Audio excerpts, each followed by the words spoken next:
Welcome back. Continuing the news, take it or do your next best. That's essentially what the Police Federation says it was told today when representatives met with the Finance Ministry for another round of wage talks.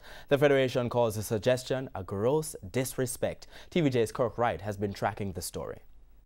After more than 16 meetings with the Ministry of Finance, the Police Federation feels it's reaching nowhere with settling their wage negotiations.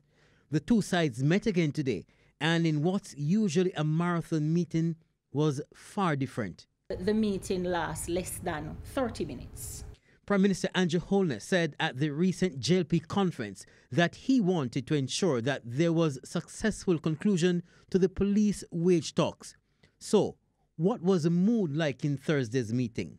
The minister at this point was absent. What we realized to our surprise is that Mr. Wayne Jones, the Deputy Financial Secretary, delivered a message on behalf of his principal, who is the Minister of Finance, to indicate to us that we have to take the offer on the table from the government of Jamaica or engage a third party. And we believe that the minister's absence today, with that message being delivered, is gross disrespect to the rank and file members of the Jamaica Constabulary Force.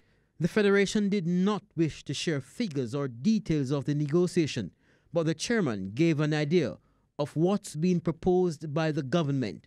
The configuration of the government's offer works out to $47 and $52 per day in some instances. Kirk Wright, TVJ News.